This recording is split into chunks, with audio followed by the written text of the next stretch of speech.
오늘은 광야에서 상을 차려주시는 하나님의 은혜와 말씀으로 전할 때에 큰 은혜 있기를 바라겠습니다. 애굽을 탈출한 이스라엘 백성들이 엘림을 떠나서 신광야라는 곳에 이르게 됩니다. 그때가 둘째 달 15일이다 라고 이야기합니다. 이 둘째 달이라는 것은 유대의 달력으로 말하는 거죠. 우리가 정월, 2월 이렇게 하는 것처럼 이들에게도 그런 유대력이 있습니다. 그들의 달력으로 둘째 달이라고 합니다. 그러면 첫째 달이 있었지 않겠습니까? 그 첫째 달은 뭐냐면은 이스라엘 백성들이 애굽을 떠나올 때, 그때가 보름이었는데 1월 보름에 그들이 애굽을 떠나왔죠. 그래서 한 달이 되는 그날이었습니다. 문제는 한 달이 되었는데 가나안이 그들 앞에 보이지 않았다는 것이고요. 또 하나는 그들이 가지고 간 양식이 다 떨어졌다는 겁니다. 사실 이스라엘 백성들이 애굽을 떠날 때 한 달 정도면은 충분히 가나안 땅에 갈 수 있으리라고 예상을 했을 것입니다. 실제로도 걸어서 그 애굽에서 가나안 땅까지는 한 달이면은 좋게 갈 수 있는 그런 거리였죠. 하지만 한 달이 되었지만 여전히 그들은 광야에 있었고 가나안은 보이지 않았다는 것이고, 또 문제는 양식이 다 떨어졌다는 거예요. 그래서 암담했던 거죠. 눈을 씻고 찾아봐도 양식을 구할 곳은 단 한 군데도 없었다는 거죠. 그렇게 되자 이스라엘이 안고 있던 고질병이 도지기 시작합니다. 여러분, 그 고질병이 뭔지 아십니까? 그것은 바로 원망하는 거였어요. 오늘 본문 2절과 3절에 보시면 이렇게 말씀하고 있어요. 이스라엘 자손 온 회중이 그 광야에서 모세와 아론을 원망하여 이스라엘 자손이 그들에게 이르되, 우리가 애굽 땅에서 고기 가마 곁에 앉아 있던 때와 떡을 배불리 먹던 때에 여호와의 손에 죽었더라면 좋았을 것을 너희가 이 광야로 우리를 인도해 내어 이 온 회중이 줄여 죽게 하는도다. 광야에서 모세와 아론을 원망하기 시작했는데 그 원망의 이유가 뭐였습니까? 배고파 죽겠다는 거예요. 말씀드린 것처럼 양식이 다 떨어졌다는 거죠. 애굽에 가만히 있으면은 그들이 그 가마 곁에서 고기 구워 먹고 또 떡을 배불리 먹고 그렇게 살다가 죽으면 좋았을 것을 이 광야에 너희가 이끌어내어 여기서 우리를 굶어 죽게 하는구나, 이렇게 원망했다는 거죠. 여러분, 이 원망을 보면서 여러분 이것이 생각나지 않습니까? 옛날에 뭐 통신회사에서 이런 광고를 냈는데요. 한번 보실까요? 집 나가면 어떠다? 지금 이들이 그런 뜻하는 거예요. 응? 굶어 죽게 생겼으니까. 이스라엘 백성들이 어려움을 겪을 때마다 그들은 하나님과 모세와 아론을 원망했습니다. 이번에도 그 원망은 비켜가지 않았습니다. 마치 그들의 원망을 보면은 뭘 생각할 수 있느냐 하면은 물에 빠진 사람 구해줬더니 뭐한다? 보따리 내놔라 하는 것과 똑같은 거예요. 애굽에 종살이 하던 그들을 구출해냈더니 또 홍해를 건너게 했더니 지금에 와서 뭐한다? 배고파 죽겠으니까 차라리 애굽에 가서 살던 때가 더 좋다, 이렇게 이야기를 하는 거죠. 어찌하여 우리를 이 광야로 인도해 냈는가 하는 겁니다. 처음 그들이 애굽을 떠나올 때 그들은 얼마나 기쁨에 차 있었습니까? 종살이 400년 넘게 종살이 노예로 살던 그들이 자유를 찾아서 하나님이 약속한 그 가나안 땅을 향해서 그들이 나올 때는 얼마나 감격했습니까? 더더군다나 홍해를 건너왔을 때는 말할 수 없는 하나님의 그 놀라우신 기적을 맛보았지 않습니까?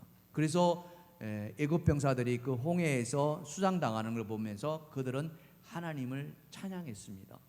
마치 이와 같은 찬양하지 않았겠습니까? 모든 영광을 하나님께. 이 찬양 한번 우리가 같이 불러볼까요? 다 같이 시작. 반주 없어도 될 것 같아요. 모든 영광을 하나님께, 모든 영광을 하나님께, 온 마음과 뜻 다해 주 사모합니다. 모든 영광을 하나님께. 실제로 그들은 하나님께 그렇게 영광을 돌렸어요. 여러분 출애굽기를 보시면은 모세의 찬가가 있거든요. 그 놀라우신 하나님의 그 기적을 그들이 직접 눈으로 목도했다는 거예요. 그랬던 그들이 이제 뭐합니까? 양식이 떨어지자 또 하나님과 모세와 아론을 원망하는 거예요. 여기서 우리가 굶어 죽는구나. 여러분 이들의 모습을 보면서 우리가 한번 생각해 볼 수 있지 않겠습니까? 혹시 나의 모습이 이런 모습이 아닌가? 좋을 때는 한없이 좋다가도 조금 뭔가가 하나 틀어지면은 그냥 원망하는 그런 삶의 모습이 내 안에 들어있지는 않은가 하는 것이죠. 이런 이스라엘을 보면서 우리 하나님께서는 그 이스라엘에게 어떻게 반응하셨는가 하는 겁니다. 이것을 오늘 여러분과 함께 저는 은혜를 좀 나누고 싶습니다.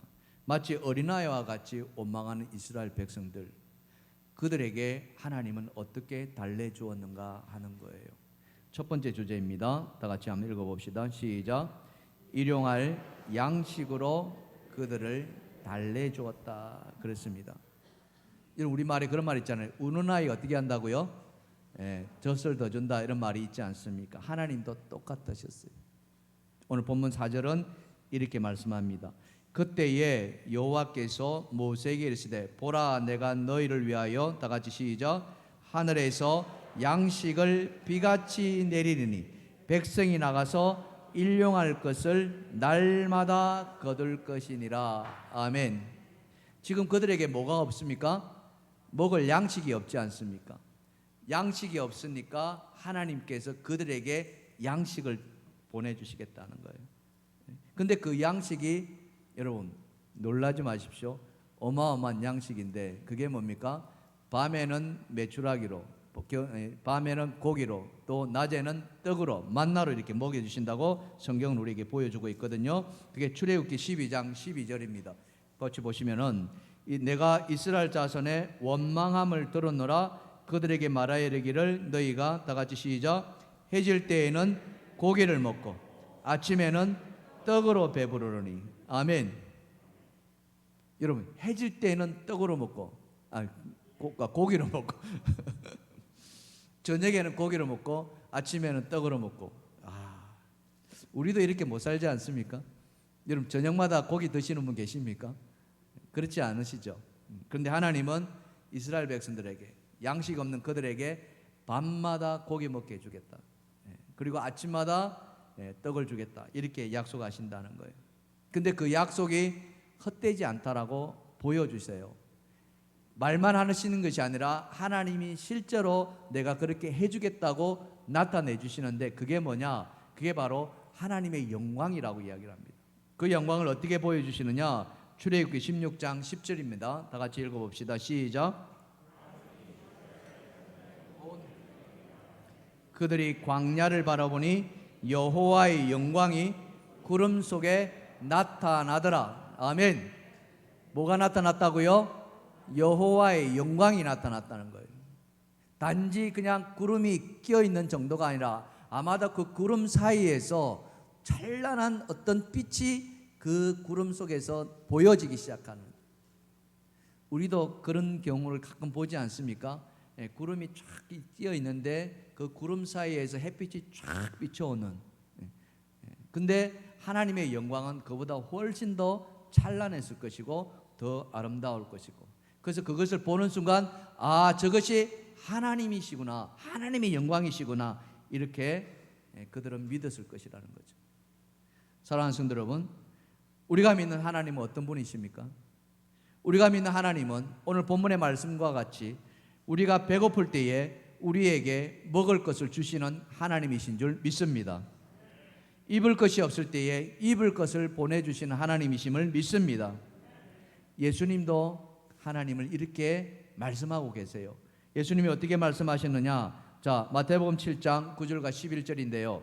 너희 중에 누가 아들이 떡을 달라 하는데 돌을 주며 생선을 달라 하는데 뱀을 줄 사람이 있겠느냐? 너희가 악한 자라도 좋은 것으로 자식에게 줄 알거든. 다 같이 시작. 하물며 하늘에 계신 너희 아버지께서 구하는 자에게 좋은 것으로 주시지 않겠느냐? 아멘.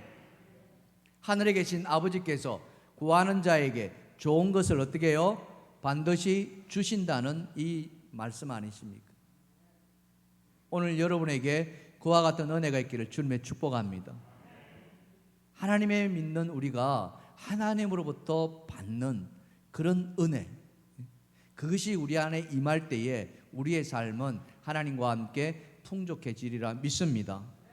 뿐만 아니라 하나님은 먹여주실 뿐만 아니라 입혀주실 뿐만 아니라 하나님은 또 무엇을 해주셨습니까?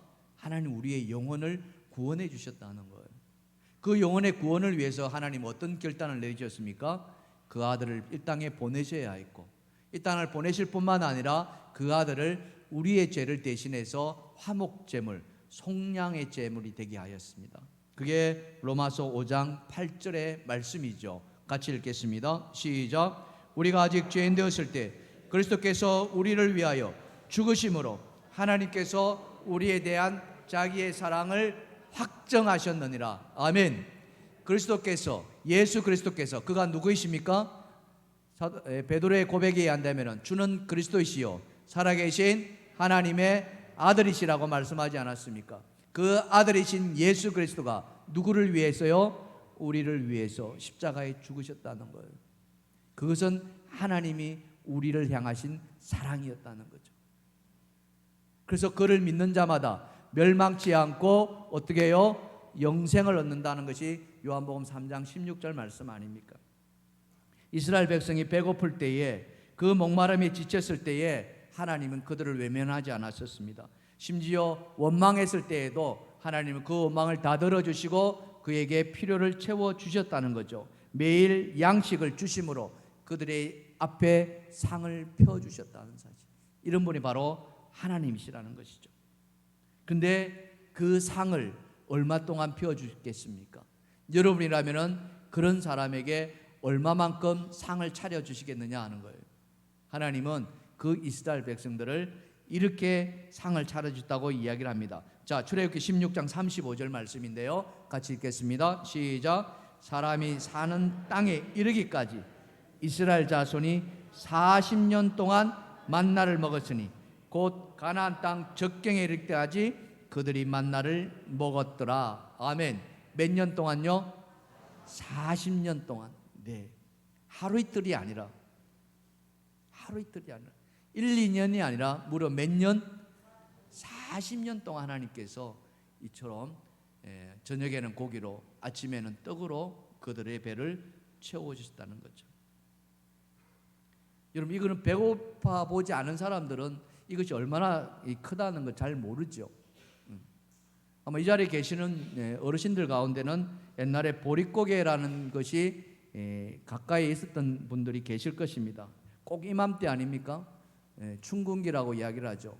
보리를 추수할 때 이 5월달, 6월달 작년에 추수했던 양식이 다 떨어지고 먹을 것이 없어가지고 아직 그러나 보리를 거들기는 힘든 그때가 그들에게는, 어르신들에게는 정말 힘들었던 시절 아니었습니까?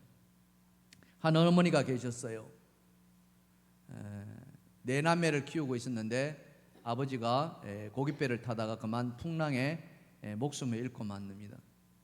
그래서 이 어머니는 그 아이들을 키우려고 온갖 일을 다 마다하지 않고 했습니다. 해보지 않은 일이 없을 정도로 이 일 저 일 다 해봤어요. 하지만 수중에 들어오는 것은 보잘것없었습니다. 그러다 보니까 아이들에게 제대로 된 밥상을 한번 차려본 적이 없었어요. 늘 배고픔에 허덕허덕했습니다. 그래서 어머니의 소원은 뭐냐? 다른 어떤 것도 아니요, 이 아이들에게, 이 4명의 아이들에게 흰 쌀밥을 한번 배불리 먹여주고 싶은 것이 어머니의 소원이었어요. 언제나 밥은 모자랐고 아이들은 밥상에서 자기가 먼저 먹겠느라고 그렇게 다투기가 일쑤였습니다. 그런데 참 이상한 것이 있는 게 뭐냐면은 어머니는 끼니 때마다 어머니의 밥에 반만 드시고 나머지 반은 안 드시는 거예요. 분명히 밥이 보여있는데 불구하고. 그래서 배고픈 아이들이 그 엄마 밥을 좀 달라고 하지만은 엄마는 아이들의 요구를 거절하고 그냥 밥상을 채워버립니다. 좀 매몰차죠. 왜 그럴까? 아이들은 늘 궁금했지만 어머니가 상을 치우니까 어쩔 수가 없었죠. 그러던 어느 날, 그날따라 아마 막내가 배가 더 고팠는지 모르겠습니다. 막 상다리를 잡고 흔드는 거예요. 엄마 밥 더 달라고 더 달라고. 그런데 그렇게 하는 동안에 엄마 밥그릇이 상 위에서 탁 떨어진 거예요. 바닥으로. 그러면서 엄마 밥이 쏟아졌죠. 남은 반이. 그런데 그 밥그릇에서 나온 밥이 아니었다는 거예요. 그 밥그릇에서 나온 밥이 아니라 무덩어리였다는 거예요. 엄마는 아이들에게 밥을 좀 더 주기 위해서 무를 얻어다가 밥그릇의 절반을 무로 채우고 나머지 반만 밥을 채웠다는 거죠. 그것을 말하지 않고 지금까지 엄마는 밥을 반만 드셨다는 거예요. 그 모습을 보면서 어머니는 하염없이 눈물을 흘렸고 아이들은 그 어머니의 사랑 앞에 또 함께 울었다는 이야기가 있습니다. 사랑하는 성도 여러분, 이 40년 동안 광야에서 하나님께서 해주신 것은 다른 것이 아니라 그들의 밥상을 차려주셨다는 사실. 한 사람도 굶어서 죽지 않도록 하나님께서는 다 채워주셨다는 사실. 바로 이겁니다. 그 하나님을 오늘 여러분들이 기억하셨으면 좋겠습니다. 그 사랑의 하나님이 오늘 우리의 인생도 상을 차려주시는 하나님으로 다가오시리라 저는 믿습니다. 우리의 삶이 아무리 힘들고 어렵다 할지라도 또 내게 닥친 문제가 아무리 크고 막막하다 할지라도 여러분 절대 하나님을 떠나지 마시기를 주님의 이름으로 축원합니다. 하나님을 포기하지 마시기를 주님의 축원합니다. 모든 양식이 다 떨어진 아무 대책이 없는 그때에도 하나님은 오늘 이스라엘 백성에게 40년 동안 만나로 공급해 주셨던 것처럼 우리의 인생도 책임져 주시리라 믿습니다. 그런 여러분 되시기를 주님의 축원합니다. 자, 적용 질문 해볼까요? 자, 어떤 질문 해볼 수 있습니까? 이스라엘 백성처럼 하나님이나 또는 아론과 모세를 원망했던 것처럼 여러분 목회자를 원망한 적은 혹시 여러분 삶 속에서 없었습니까? 하는 거예요. 자, 두 번째로 우리가 일용할 양식을 하나님은 어떻게 그러면 공급해 주셨느냐 하는 것인데요. 같이 한번 읽어볼까요? 다 같이 시작. 하늘에 비같이 내려주었다. 굉장히 의미 있는 말이라고 생각합니다. 비같이 내려주었다. 오늘 본문 4절 상반절에 그 이야기 아닙니까? 그때 여호와께서 모세에게 이르시되 보라 내가 너희를 위하여 다 같이 시작. 하늘에서 양식을 비같이 내리리라. 아멘. 하늘에서 비같이 내린다는 게 뭘 말합니까? 여러분 이 의미가 무엇일까요? 네. 여러분 지금도 이런 이제 고깃집이 있는데 예전에 한때 유행했던 고깃집이 있습니다. 1인당 얼마 내면은 고기를 어떻게 해요? 무한리필하는 고깃집이 있지 않습니까? 얼마를 먹든지 간에 상관없이. 그래서 그 집에 한번 갔다 나오면은 그날 배는 어떻습니까? 배 터져서 그랬던 적이 있죠. 하나님께서 이스라엘 백성들이 그렇게 해주시겠다는 거예요. 하늘에서 비같이 내린다는 것은 제한을 두지 않으시겠다는 거죠. 무한정으로 공급해 주시겠다는 거예요. 엄청난 거죠. 그들에게 공급해 주신 하나님의 양을 보시면은요, 출애굽 16장 16절에 이렇게 말씀하고 있는데요. 여호와께서 이같이 명령하시기를 너희 각 사람은 먹을 만큼만 이것을 거둘지니 곧 너희 사람 수요대로 한 사람에게 한 오멜씩 거두되 각 사람이 그의 장막에 있는 자들을 위하여 거둘지니라 하셨느니라. 여기 한 사람에게 한 오멜씩이라고 이야기를 합니다. 이 오멜이 우리의 청량 도구는 아니기 때문에 잘 이해가 안 되는데 우리가 쉽게 이야기한다면 여러분 그 생수 큰 병 있잖아요. 큰 병 그게 몇 리터입니까? 2리터 정도 되죠. 한 오멜이 2리터 정도가 된다. 여러분 집에도 가면은 이 이제 쌀을 보관하기 위해서 그 생수병에다가 아마 보관하시는 분들 계실 거예요. 그 쌀을 2리터를 그 안에 담는다고 한번 생각해 보시면 되겠어요. 그것을 한 사람 앞에 매일같이 한 통씩 주겠다는 거죠. 근데 여러분 이스라엘 백성들이 지금 얼마나 됩니까? 이 광야에 그들이 지금 얼마나 있어요? 여러분 기억나는 숫자가 생각나면 몇 명이 있습니까? 장정이 몇 명이라 했습니까? 60만 명이라 했어요. 애굽을 빠져나올 때 장정, 여기서 말하는 장정은 군인들의 수를 이야기를 합니다. 이스라엘 백성들의 사람 수를 셀 때 항상 군인들의 수를 세었는데 남자가 20살부터 약 60세 이르기까지 군인들로 군사로 할 수 있는 사람의 수를 말합니다. 그들의 수가 60만 명이라는 거죠. 성경은 말하기를. 그러니까 이 사람들만 세더라도 이 1리터짜리가 몇 개가 있어야 되는 거예요? 매일같이 60만 개가 있는. 근데 사람이 그 장정만 있었습니까? 아니죠. 그들의 가족들도 같이 있었다고 생각해 보시면은 얼마나 많은 양이 매일같이 하나님이 보내주셔야 하는가 우리는 알 수 있습니다. 참 어마어마한. 그래서 뭐 어떤 분들은 4인 가족이다라고 해본다면은 60만 명의 4인 가족이 되니까 200만 명이 넘는다 이렇게 이제 또 셈을 하시는 분이 계시죠. 정확하게는 알 수 없습니다. 그러나 그처럼 어마어마한 수를 하나님께서 비같이 내려주신다는 거예요. 그런데 더 중요한 것은 뭐예요? 하나님이 공급해 주실 때는 이렇게 공급해 주신다는 거죠. 누가복음 6장 38절입니다. 자, 같이 한번 읽어보실까요? 누가복음 6장 38절 시작. 주라 그리하면은 너에게 줄 것이니 곧 후이되어 누르고 흔들어서 넘치도록 하여 너희에게 안겨 주리라. 아멘. 어떻게 해요? 누르고 흔들고 넘치도록. 여러분 손을 한번 들고 이렇게 한번 해볼까요? 누르는 걸 어떻게 하십니까? 누르고 흔들고 넘치도록. 이해가 되십니까? 옛날 여러분 쌀 팔아 먹던 데를 한번 생각해 보십시오. 시골에 계시는 분들은 모르겠으면 도시에 살았던 사람들은 매 살을 팔아 먹었지 않습니까? 살 팔러 간다, 살 팔러 간다. 그때 고두살이냐 깎이살이냐 뭐 이런 거 이야기하지 않습니까?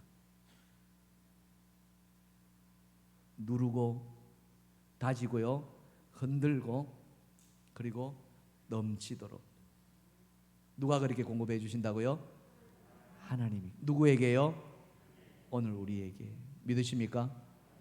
그렇게 되기를 원하시면 다시 한번 해볼까요? 시작. 누르고 흔들고 넘치도록 채워주시리라 믿습니다. 그런 축복받는 여러분 되시길 주님의 축원합니다. 축원합니다. 성경에 보면 그런 이야기가 있다는 이야기죠. 열왕기하 4장에 보면은 한 여인의 이야기가 나옵니다. 남편이 죽은 여인이었어요. 근데 이 여인에게도 두 아들이 있습니다. 근데 엎친 데 겹친 격일까요? 남편이 죽은 것도 안타까운데 남편이 진 빚 때문에 이 두 아들이 종으로 팔려가게 생긴 거예요. 그러니 이 여인의 마음이 어떻겠습니까? 여러분 한번 상상을 해보십시오. 남편이 죽자 남편이 남긴 빚 때문에 내 아들이 노예로 팔려가야 한다는 거지. 참 죽을 맛 아니겠습니까? 그런 여인이 선지자를 찾아갑니다. 엘리사를 찾아가서 자기의 이 안타까운 사연을 다 이야기를 하죠. 그 말을 들은 이 엘리사가 너무나도 그 여인이 불쌍해 가지고 이 여인에게 뭐라고 명령하느냐? 여인이시여 집에 그릇을 준비하십시오. 빈 그릇을 준비하십시오. 집에 있는 그릇뿐만 아니라 이웃에게 빌려다가 그릇을 준비하십시오. 그릇이란 그릇은 당신이 동원할 수 있을 만큼 다 빌려다가 준비하십시오. 그리고 그 그릇에다가 집에 남아있는 기름을 부으라고 이야기합니다. 자, 열왕기하 4장 3절과 4절입니다. 이렇게 말하고 있습니다. 다 같이 읽어봅시다. 시작. 이르되 너는 밖에 나가서 모든 이웃에게 그릇을 빌리라. 빈 그릇을 빌리되 조금 빌리지 말고 너는 내 두 아들과 함께 들어가서 문을 닫고 그 모든 그릇에 기름을 부어서 차는 대로 옮겨 놓으라. 여러분이 이 여인이었다면 여러분 어떻게 하셨을까요? 내가 이 여인이었다면 과연 그 그릇을 빌려러 갔을까요? 한번 상상해 볼까요? 지금 남아있는 기름은 집에 요만큼 남아있는 거예요. 그런데 그릇이란 그릇은 다 빌려오라고 이야기합니다. 이게 말이 되나요? 안 되나요? 상식으로 이게 이해가 되시나요?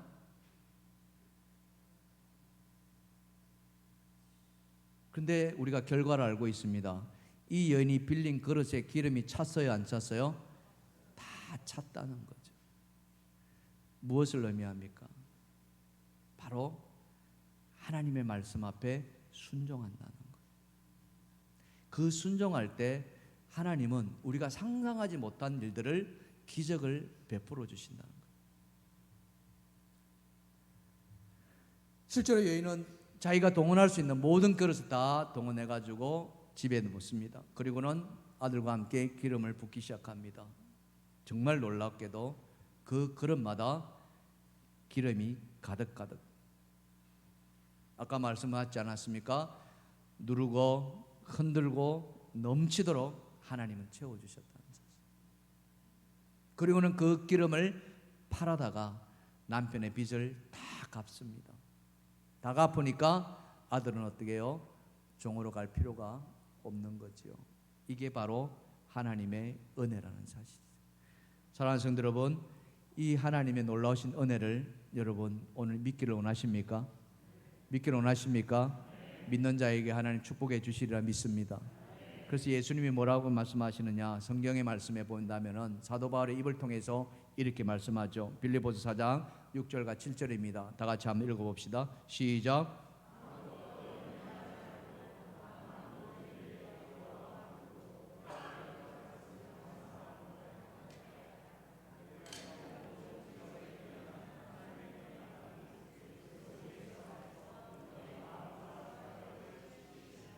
아멘. 아멘. 아무것도 염려하지 말고. 왜 염려가 안 생기겠습니까? 조금 전에 말씀드린 그 열왕기하의 그 여인처럼 왜 염려가 안 생기겠습니까? 지금 당장 두 아들이 빚 때문에 종으로 팔려가야 될 그런 위기 앞에 어떻게 근심하지 않을 수가 있겠냐 이거죠. 그러나 하나님은 그런 일이라도 할지라도 염려하지 말라고 이야기합니다. 하나님께 다 아뢰라고 말씀하지 않습니다. 그래야면은 하나님이 우리에게 주시는 그 평강이 임한다는 거죠. 사랑하는 성도 여러분, 그런 은혜가 여러분 안에 있기를 주님의 축원합니다. 그 염려를 내려놓으시고 하나님이 공급해 주시는 그런 은혜와 평강이 여러분의 삶에 임하기를 주님의 축복합니다. 우리의 필요가 무엇이든 그건 관계가 없어요. 너무 작거나 또 너무 크기 때문에, 그래서 하나님 앞에 말하지 못하는 그런 일도 우리는 다 내려놓아야 됩니다. 그냥 하나님을 믿고 의지하시길 바랍니다. 긍휼히 마신 하나님은 오늘 이스라엘 백성에게 마치 하늘의 비와 같이 그 양식을 내려주신다는 그 사실을 믿으시길 바랍니다. 그렇다면 하나님은 우리의 필요를 다 채워주시리라 믿습니다. 하나님이 차려주신 그 상, 그것은 단순한 상이 아니라 매일같이 누르고 흔들어서 넘치도록 차려주시는 그런 상임을 믿으시길 바랍니다. 그런 상을 받는 여러분 되시기를 주님을 축원합니다. 우리 옆에 분 쳐다보시기 이렇게 말할까요? 하나님이 필요를 다 채워주실 것입니다. 아멘. 아멘. 그렇습니다. 하나님은 믿는 자에게 다 공급해 주시리라 믿습니다. 자, 두 번째 적용 질문일까요? 이렇게 한번 해봅시다. 나에게 고난이 닥쳤을 때 그 문제를 해결해 주시는 분이 하나님의 힘을 믿고 그 하나님의 은혜를 체험한 적이 있느냐 하는 거예요. 여러분 그런 은혜를 체험한 적이 있으십니까? 만약 없으시다면은 그런 은혜가 여러분의 삶에 있으기를 주님의 축원합니다. 자, 마지막으로 우리가 살펴볼 것은요, 하나님께서 이와 같이 매일같이 비와 같이 내려준 진짜 이유가 뭐냐 하는 거예요. 양식을 내려주신 이유. 자, 한번 읽어보실까요? 시작. 하나님의 말씀으로 살게 하기 위함이었다. 이거예요.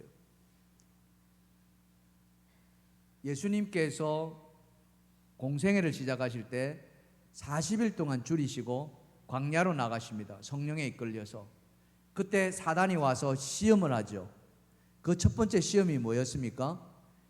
40일 동안 굶주린 예수님에게 첫 번째 시험이 먹는 걸로 시험합니다. 이 돌들을 명하여 어떻게 만들어라? 떡으로 만들어라. 그때 예수님이 하신 말씀이 뭐였습니까? 사람이 떡으로만 살 것이 아니요 하나님으로부터 나오는 모든 말씀으로 사는 것이라고 말씀하시죠. 그 예수님의 말씀이 어디에 나오느냐? 바로 이스라엘 백성들에게 주신 말씀이라는 거죠. 신명기서 8장 3절의 말씀입니다. 자, 다 같이 한번 읽어봅시다. 시작. 너를 낮추시며 너를 줄이게 하시며 또 너도 알지 못하며 내 조상들도 알지 못하던 만나를 내게 먹이신 것은 사람이 떡으로만 사는 것이 아니요 여호와의 입에서 나오는 모든 말씀으로 사는 줄을 네가 알게 하려 하심이라. 아멘. 아멘. 바로 이거예요. 사람이 떡으로만 사는 것이 아니라, 지금 이스라엘 백성들에게 필요한 것은 뭐였습니까? 떡이었습니다. 굶어 죽는 그들에게 떡이 필요했습니다.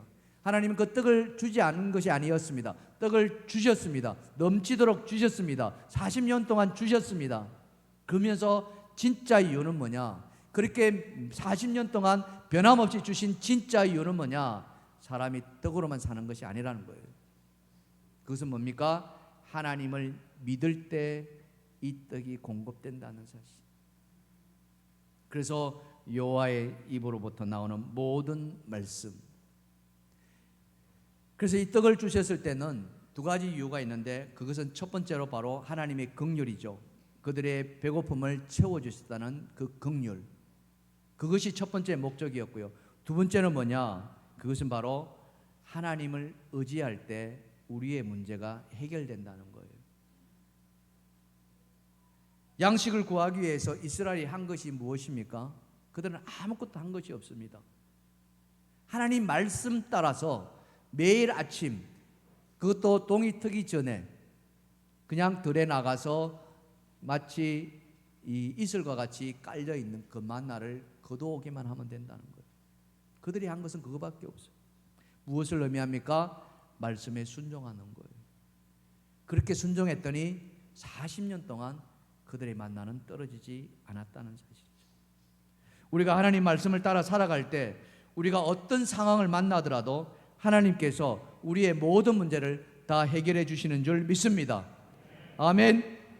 우리가 살아가는 것은 우리가 가진 것으로 살아가는 것이 아닙니다. 내가 가진 능력으로 살아가는 것이 아닙니다. 내가 가진 지식과 내가 가진 경륜으로 살아가는 것이 아닙니다. 사람들은 그렇게 생각할 수 있습니다. 그러나 하나님을 의지할 때 우리가 가진 모든 것은 능력을 발휘하는 줄 믿습니다. 아멘. 하나님 말씀 자체입니다. 그 말씀에 순종할 때 우리는 그 하나님의 능력으로 살아가는 것이죠. 오늘날 많은 사람들은 염려와 근심으로 살아가지 않습니까?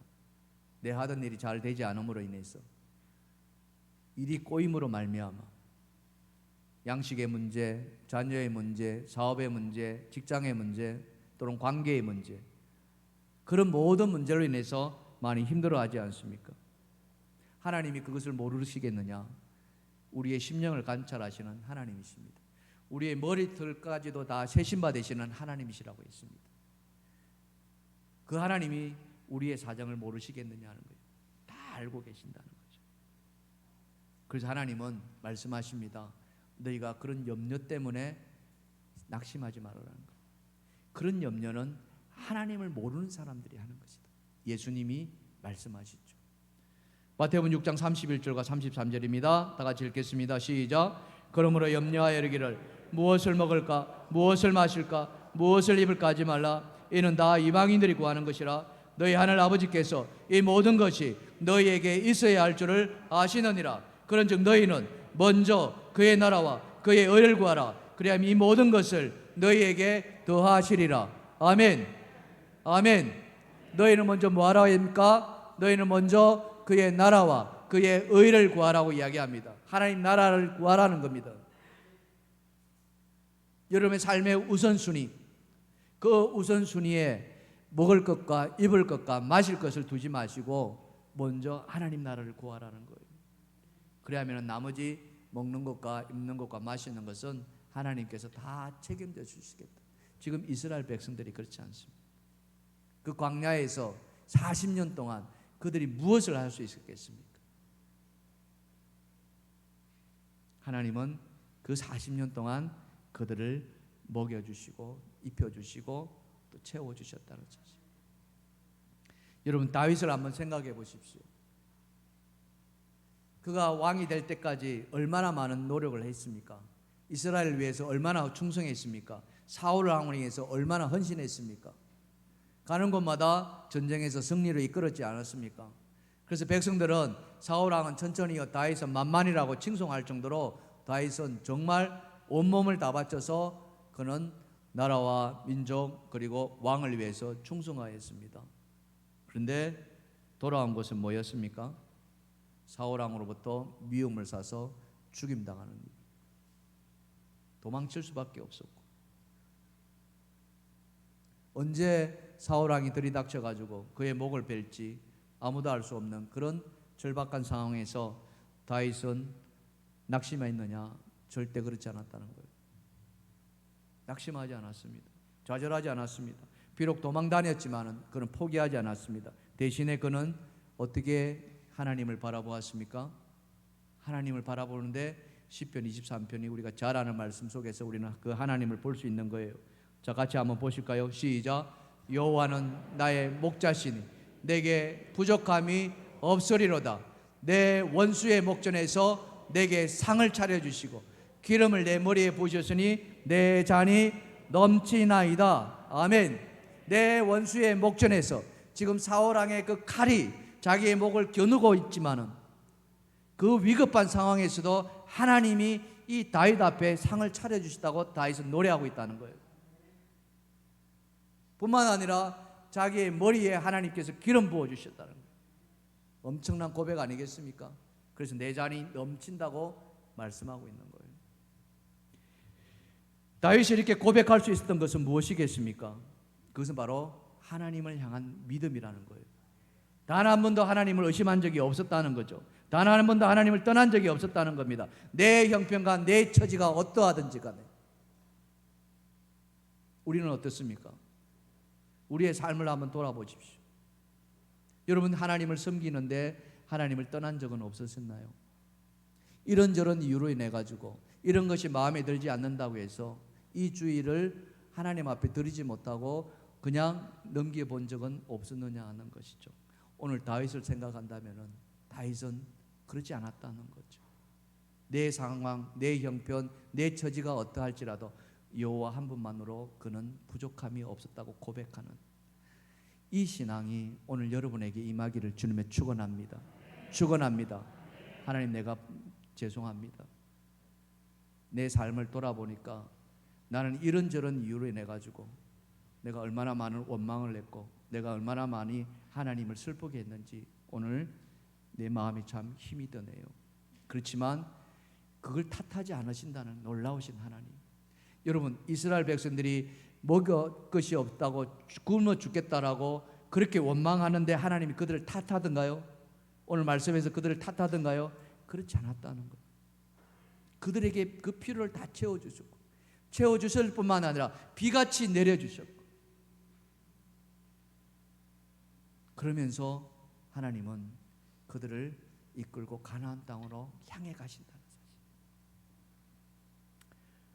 오늘 여러분, 우리에게 주신 하나님의 말씀은 다른 것이 아닙니다. 내 사정이 어떠하든지라도, 내 몸이 어떻게 아프다 할지라도, 내 형편이 지금 아무리 꼬인다 할지라도 하나님을 의지하라는 것입니다. 하나님을 믿고 나아가라는 것입니다. 하나님 말씀 앞에 순종하라는 것입니다. 그리할 때에 하나님은 가장 좋은 때에 우리의 모든 형편을 다 풀어주시리라 믿습니다. 우리의 필요를 다 채워주시리라 믿습니다. 그런 하나님을 여러분 한번 믿어보지 않으시겠습니까? 한번 믿는데 한번 제대로 한번 믿어보지 않겠습니까?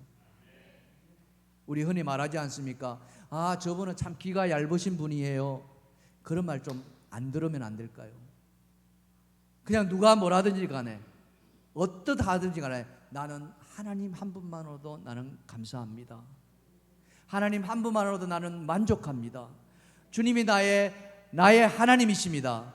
이런 고백이 여러분의 삶에서 나오기를 주님의 축원합니다. 축원합니다. 그러면 다윗이 만났던 그 하나님을 여러분이 만날 것이고, 이스라엘 백성들이 그 광야에 40년 동안 하나님이 공급해 주셨던 그 하나님을 여러분이 만나게 되실 줄 믿습니다. 그런 은혜가 임하기를 주님을 축원합니다. 축원합니다.